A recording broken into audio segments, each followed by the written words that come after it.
olá, seja muito bem-vindo, muito bem-vinda a mais um episódio do Britcast, o seu podcast do Conexão Britânica, para a gente falar aqui um pouco sobre educação, um pouco sobre cultura, sobre inglês, sobre fofoca, sobre polêmica, mas sempre prezando aí pela educação, pela gentileza e respeitando a opinião de todo mundo.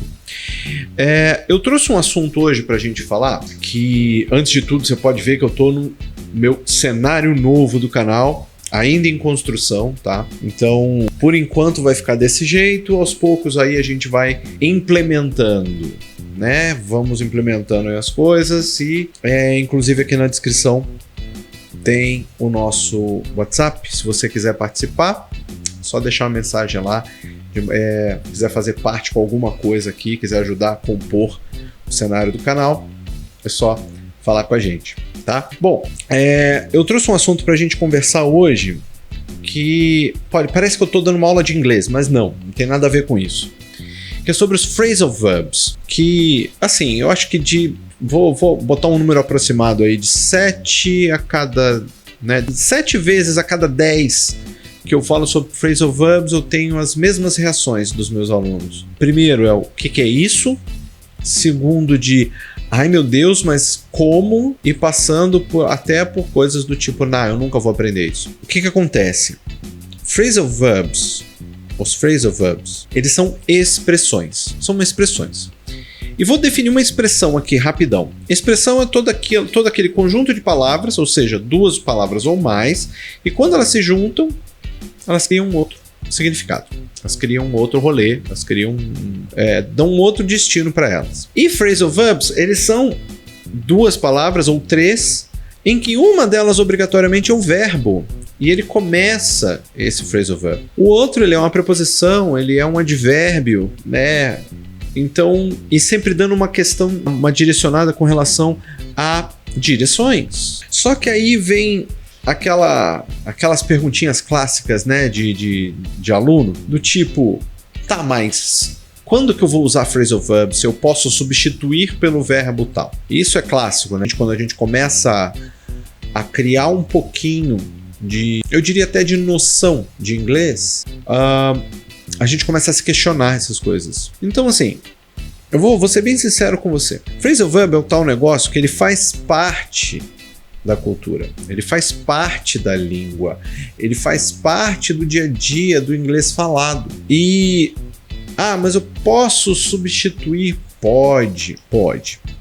Mas aí a gente vai entrar numa seara assim. Se você não sabe o que é seara, dá uma olhadinha no dicionário, rapidão. Pausa o vídeo e dá uma olhada lá. Recentemente eu fui criticado porque eu cometo pequenos deslizes de português. Então pode ser que eu esteja errado, tá? Vamos lá. A gente vai entrar numa seara assim, de uma crença que a grande maioria de nós, se não tem ainda, já teve. Que é, mas cada palavra em português precisa ter uma palavra em inglês e acabou. Eu mesmo já tive essa crença. Eu sei que muitos que me assistem têm essa crença até hoje, e é uma coisa não proposital, ela é assim, é quase que natural você sentir isso. Então, aí entram os phrasal verbs, que eles às vezes são duas palavras para um significado de uma palavra só. Aí você fala assim, não, mas como? Mas por quê? A pergunta clássica é por quê? E a minha resposta vai ser sempre a mesma, porque é assim que eles falam. Mas a minha intenção hoje é tentar te convencer, é tentar te mostrar que phrasal verbs, eles são teus amigos. Eles estão ali para te ajudar, né? Vamos supor, vamos pegar aqui uma ideia aleatória. A gente está lá trocando uma ideia e alguém fala assim, não, peraí, alguém precisa ter uma ideia para o nosso próximo projeto. Aí você vira e fala, beleza, somebody has to have an idea. Presta atenção. Has to have an idea. Aí você para e pensa, peraí, mas eu tô obrigando alguém, porque esse have ele tem uma conotação muito forte. Aí tem aquela pessoinha lá no cantinho da sala que fala assim, guys, no, somebody has to come up with an idea. Come up with. Aí você não precisa saber o significado de cada uma das palavras, você só precisa entender que come up with é vir a ter algo, vir a fazer algo, geralmente ter. Aí você entendendo isso, a frase ela fica mais leve. Pelo menos assim, é uma visão que eu tô tendo. Assim, eu uso esse espaço muito para dar a minha opinião e a minha visão das coisas, tá? A frase ela fica mais leve, ela fica mais tranquila. Aí, uma outra pessoa, vamos trocar de contexto. Você vai lá e soltou esse come up with em algum lugar aí. Aí você tem aquela pessoinha que ela adora, do fundo do coraçãozinho dessa pessoinha, uma tal de tradução paralela, que eu combato com unhas, dentes e falta de cabelo. Falando, mas peraí, come up with, vir pra cima com, aí é onde a gente entra num outro detalhe sobre os phrasal verbs.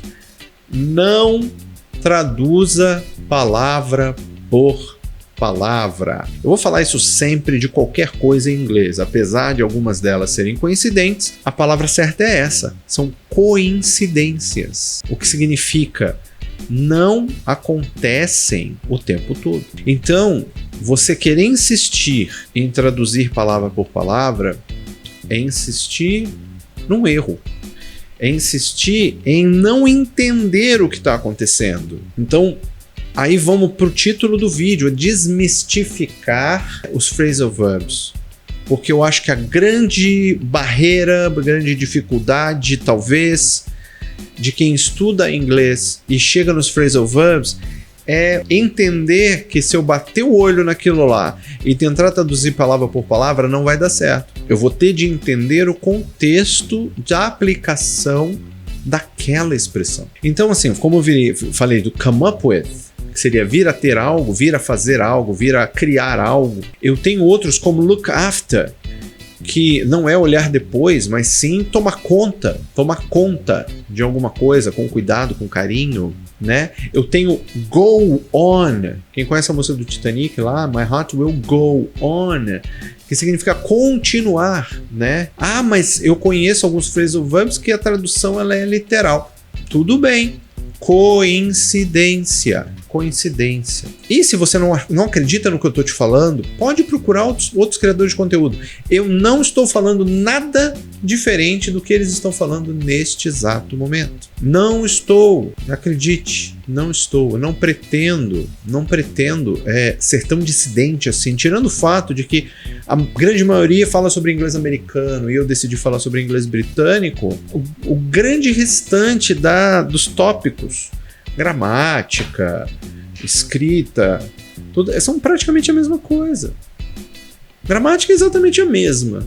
Não muda nada. Phrasal verbs, então, nem se fala, são os mesmos. Eu canso aqui de fazer listas de diferenças entre inglês americano e britânico e todo mundo acha o máximo. Mas a questão se resume aquilo ali, porque o inglês é o mesmo. E eu tenho certeza que eventualmente vai aparecer alguém comentando nesse vídeo assim, não, mas espera aí, tal coisa no inglês americano quer dizer isso. Aí, por favor, alguém que vê alguma pergunta dessa, vai lá e procura no dicionário. Procura, por exemplo, no dicionário da Cambridge, tá? Da Cambridge, que te dá significados para inglês americano e britânico. Dá uma olhada lá e vê se não é a mesma coisa. É a mesma coisa. Então, vamos começar de agora a entender que isso não só para os phrasal verbs, tá? Para a gramática em inglês de uma forma geral. Ela não é difícil. Os phrasal verbs não são difíceis. Eles dão trabalho. Sim, eles dão trabalho. Mas e aí? Teu trabalho a gente faz o quê? Foge? Não. A gente enfrenta, vai demorar um pouquinho mais, mas a gente aprende. Gramática, mesma coisa. Ah, não consegui aprender porque, sei lá, não tava... O sol não estava na posição que eu queria. Sei lá, tô dando uma desculpa esfarrapada qualquer, né? Eventualmente a gente pode sentar aqui e falar sobre motivos pelos quais eu não consigo aprender inglês. O que vocês acham? Deixa aqui no comentário. Quer que eu fale sobre isso? Se quiser que eu fale sobre isso, vamos fazer o seguinte. Se quiser que eu fale sobre isso, deixa no comentário um dos motivos que você conhece para as pessoas não aprenderem inglês, tá? Que aí vocês vão me ajudar e eu vou falar sobre os motivos que vocês trouxerem pra gente. Obviamente eu tenho os meus aqui. Às vezes a gente tem o mesmo, quem sabe? Às vezes você bota um motivo que eu falo, caramba, olha que motivo legal pra gente conversar e pra gente debater, tá bom? Mas por hoje, vamos colocar na cabeça uma coisa. Inglês não é difícil. Os phrasal verbs, principalmente, eles não são difíceis. Eles dão trabalho pra gente porque eles são desacoplados do português. E como desacoplou do português, fica mais chato da gente entender. Mas não é difícil, não é, tá? Pega um por dia, aprenda um por dia. Um por dia. São 365. 2024 é bissexto, 366 phrasal verbs num ano.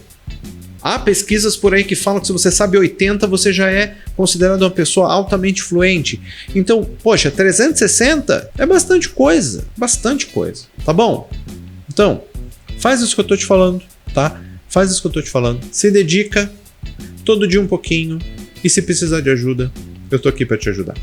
Tá bom? Então, esse foi o podcast de hoje, espero que você tenha gostado. Se você gostou, deixa um like, se não gostou, deixa um dislike, não tem problema, mas deixa também tua opinião, por que você não gostou do que eu falei, tá? O Britcast está tendo muito dislike, e a galera que vem, não gosto, dá um dislike, me deixa aqui teu motivo, me fala por quê, porque às vezes eu tô fazendo uma bobagem e não sei, eu não sou perfeito, então conta aqui pra mim, tá bom? Então, esse foi o Britcast, podcast do Conexão Britânica, e eu sou o Rod Krebs, você tá no Conexão Britânica, o maior canal de inglês britânico do Brasil. Muito obrigado pelo seu view, eu vejo você no próximo episódio ou em qualquer outro vídeo, valeu? Um abraço, tamo junto, tchau, tchau.